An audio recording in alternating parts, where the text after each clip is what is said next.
Hello साथियों, नमस्कार। आपका अपना यूट्यूब चैनल आज यस बिहार वाला पर आपका स्वागत है। आइए आज हम लोग एक छोटा सा टॉपिक है जो कि संथाल विद्रोह 1855 से 56 तक चला था। संथाल विद्रोह इसको हम लोग देखते हैं।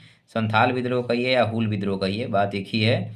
अभी संथाल विद्रोह का जो हुआ था, ये 1855-56 में हुआ था। और इसका जो प्रमुख क्षेत्र जो था, ये भागलपुर के राजमहल पहाड़ियों के मध्य के बीच के क्षेत्र में फैला था। दामन एक को कहिए या संथाल परगना, बात एक ही है। फिर संथाल पूर्वी भारत के विभिन्न जिलों जैसे बीरभूम, बांका, पलामू, छोटा नागपुर इत्यादि में फैले थे। संथाल विद्रोह का जो कारण था अंग्रेजी उपनिवेशवाद, महाजनों द्वारा अत्यधिक ब्याज वसूलना, पुलिस के भ्रष्टाचार, संथालों की गरीबी, अंग्रेजी अदालतों से न्याय न मिलना या देरी से मिलना और अपनी ज़मीनों से बेदखल किया जाना। इसी के बारे में आज हम लोग देखते हैं संथाल विद्रोह। संथाल विद्रोह का प्रसार इतनी तेज़ी से हुआ कि भागलपुर और राजमहल के क्षेत्र तक कंपनियों का शासन लगभग समाप्त हो गया। इस विद्रोह में बाहरी निचली जातियों के किसान भी संथालों का समर्थन और सहायता कर रहे थे। विद्रोह का जो स्वरूप था वो बहुत भयानक था। विद्रोह ने डाकघर, रेलवे स्टेशन, पुलिस स्टेशन को लूट कर आग लगा दी। फिर 1855 में सिद्धो और फरवरी 1856 में कान्हू को पकड़ लिया गया। ब्रिटिश सरकार ने एक बड़ी सैन्य कार्रवाई के बाद 1856 में भागलपुर के कमिश्नर बराबर और मेजर जनरल लाइड के नेतृत्व में संथाल विद्रोह को क्रूरतापूर्वक दबा दिया गया। इसी को हम लोग देखते हैं।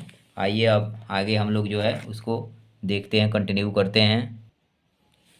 ये रहा आपका संथाल विद्रोह जो 1855 से 56 तक। इसके एक प्रसिद्ध ये आदिवासी विद्रोह था।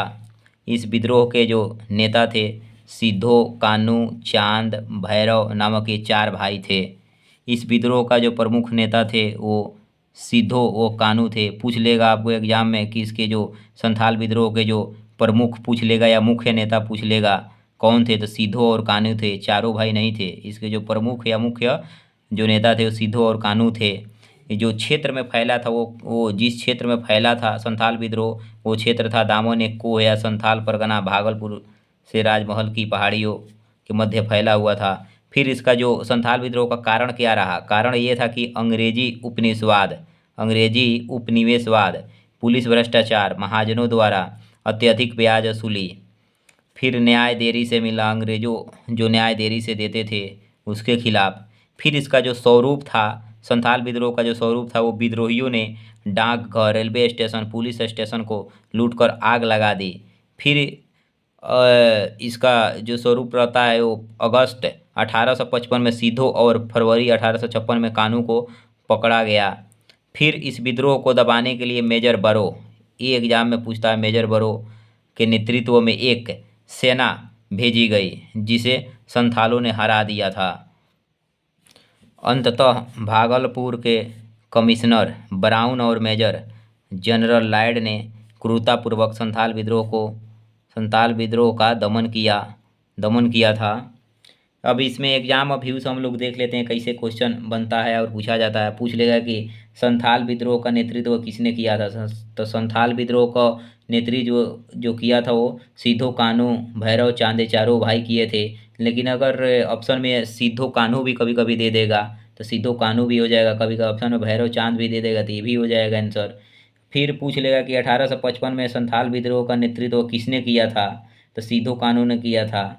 एक और क्वेश्चन बनता है कि संथाल विद्रोह कब कब हुआ था? तो 1855 और 56 ईस्वी में हुआ था। 1855 और 56 ईस्वी में हुआ था।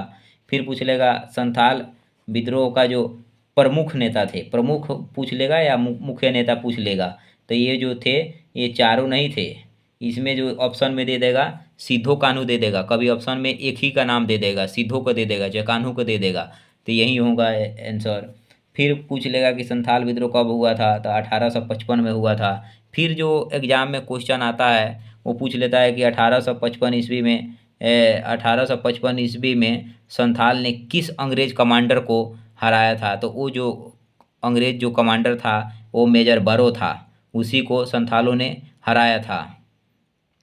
ऐसे ही फिर उसके बाद में पूछ लेता है कि भागलपुर के पास मेजर बरो संथालों से लड़ाई में हार गए, तो ये सही है, हार गया था। फिर पूछ लेता है इसमें स्टेटमेंट देकर कि एक समय था जब मुजफ्फरपुर के निकट गंगा नदी के क्षेत्र में, तो ये होगा ही नहीं, संथालों का पूर्ण वर्चस्व था, तो ये ऐसा नहीं था। ऑप्शन में मतलब ऐसे करके एग्जाम में बार बार पूछा जाता है। फिर पूछ लेता है कि संथाल परगना क्षेत्र को अति प्राचीन काल में क्या कहा गया जाता था? तो इसको जो कहा जाता था ये जो कहा जाता था इसको, संथाल परगना क्षेत्र को अति प्राचीन काल में नरीखंड कहा जाता था। एग्जाम में इसे पूछ ले जाता है कि संथाल परगना क्षेत्र को अति प्राचीन काल में क्या कहा गया है, तो नरीखंड कहा जाता था। अब आइए आज हम लोग संथाल विद्रोह देख लिए। अब कुछ इसमें बचा नहीं अब एग्जाम व्यू से। साथियों, आप लोग चैनल को सब्सक्राइब कर लीजिए और अपने दोस्तों को ज़्यादा से ज़्यादा शेयर कीजिए। और अगर आपको कुछ लगता है कि यहाँ इसमें कमी दिखता है तो मुझे कमेंट बॉक्स में ज़रूर बताएं।